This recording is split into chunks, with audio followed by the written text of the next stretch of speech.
Hi guys! Good morning! So ayan, gagawa na naman tayo ng ating pang-merienda. Ayan, gagawa tayo ngayon ng banana cake. Ayan. So meron tayong dalawang saging.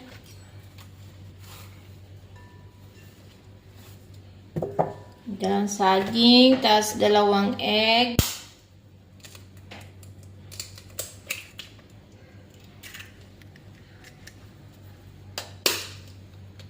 Ayan.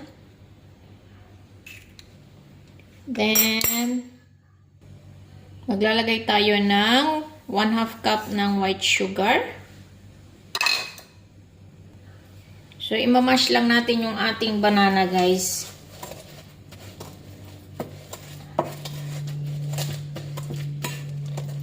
Kasama ang egg and sugar.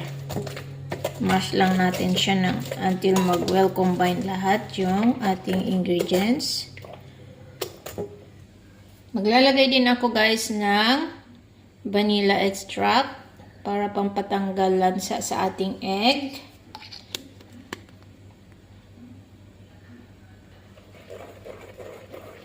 Mix lang natin ulit.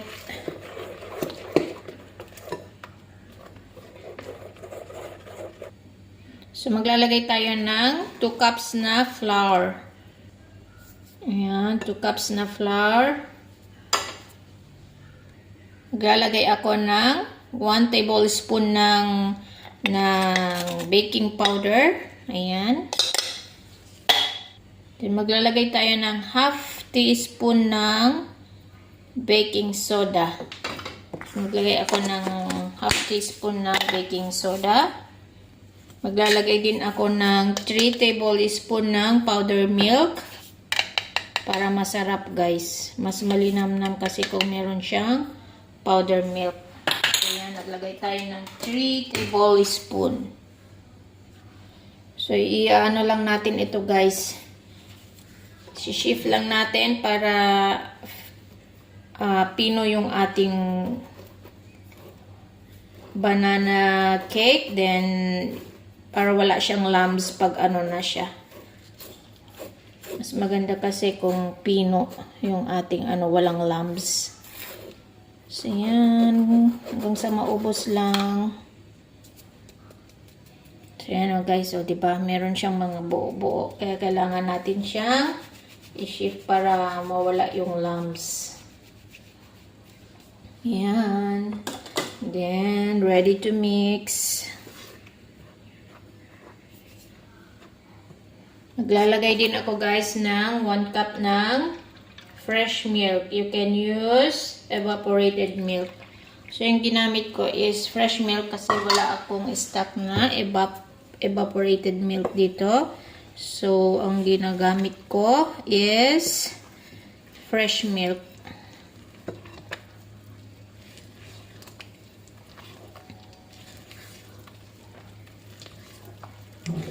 Ayan. Last but not the least na ingredients is 1/3 cup ng butter. Butter or margarine. Pwede. So, yan. Mix well. Mix well guys until makuha natin yung consistency na gusto natin. Sarap ito guys. Banana bread or banana cake. Yummy. So, mix lang natin until mawala yung lumps niya. Mix, mix, mix. So, ayan guys. Ready to bake na yung ating banana bread or banana cake. So, ayan. Sakto na yung ating consistency. So, wala na tayong dinagdag sa ating nilagay na mga ingredients.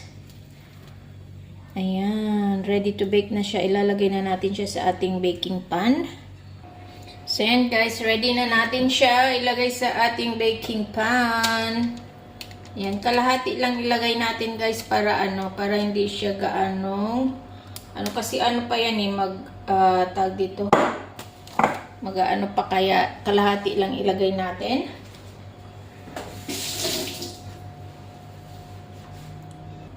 So yan guys, ready to bake na siya guys. Nilagyan ko lang siya ng cream cheese sa ibabaw. So hindi na kailangan yan kung ayaw nyo ng cream cheese. So optional lang yan guys.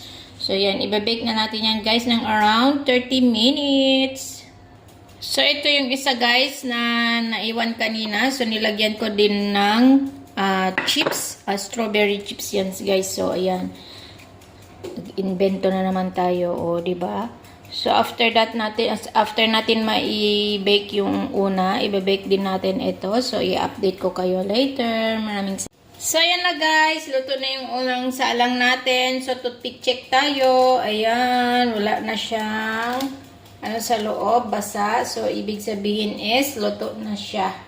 So, ayan. Luto na yung ating banana bread. So, yummy. Let's drink coffee with this yummy banana bread. Ayan. Thank you for watching guys. God bless. So, ito na yung pangalawa natin salang guys. So, ito toothpick check din natin. So, ayan oh. Diba? Wala na siyang basa sa loob. So, ibig sabihin is luto na din itong ating banana bread with strawberry chips. So, ayan. Yummy. Pang merienda.